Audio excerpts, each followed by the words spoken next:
ঢাকা ও দিল্লির মধ্যে দীর্ঘদিনের কূটনৈতিক সম্পর্কে নতুন করে দেখা দিয়েছে টানাপোড়েন। কেন্দ্রে রয়েছেন দুইজন ব্যক্তি, বাংলাদেশের বর্তমান প্রধানমন্ত্রী তারেক রহমান এবং ভারতে আশ্রয় নেওয়া সাবেক প্রধানমন্ত্রী শেখ হাসিনা।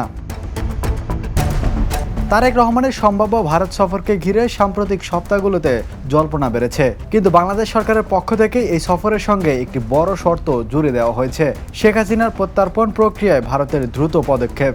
বাংলাদেশের পররাষ্ট্র মন্ত্রণালয়ের এক কর্মকর্তা সম্প্রতি সাংবাদিকদের জানিয়েছে, সফরের উপযুক্ত পরিবেশ তৈরি হওয়া প্রয়োজন এবং পলাতকদের ফেরত পাঠাতে ভারতের প্রতি আহ্বান জানানো হয়েছে।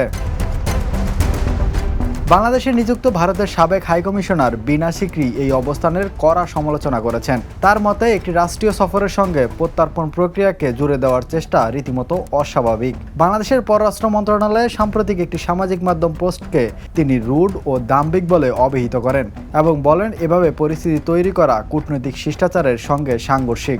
তার ভাষ্যমতে, প্রত্যর্পণ একটি দীর্ঘমেয়াদী আইনি প্রক্রিয়া, যাকে দ্বিপক্ষীয় সফরের পূর্ব শর্ত হিসেবে দাঁড় করানো ঠিক নয়।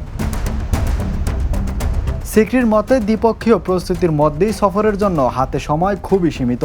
সম্ভবত চলতি সপ্তাহের মধ্যেই এই সফর হওয়ার কথা ছিল, কিন্তু এখনও কোনো স্পষ্ট সাড়া না দিয়ে নতুন শর্ত সামনে আনা হচ্ছে বলে তিনি মন্তব্য করেন।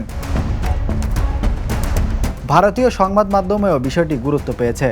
টাইমস অব ইন্ডিয়া একে ঢাকার কঠিন শর্ত হিসেবে বর্ণনা করেছে, আর ইন্ডিয়ান এক্সপ্রেস একে ঢাকার তরফে টানা রেড লাইন বলে আখ্যা দিয়েছে, যেখানে শেখ হাসিনাকে ফেরত পাঠানোই মূল দাবি হিসেবে উঠে এসেছে। দিল্লি জানিয়েছে, প্রত্যর্পণের অনুরোধ এখনও তাদের বিবেচনাধীন।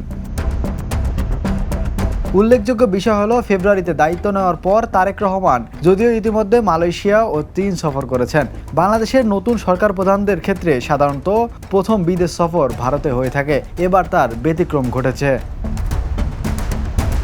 প্রত্যর্পণ ও কূটনৈতিক সফর, এই দুই ইস্যু কিভাবে সমাধান হয় তার উপর নির্ভর করছে ঢাকা দিল্লি সম্পর্কের ভবিষ্যৎ গতিপথ।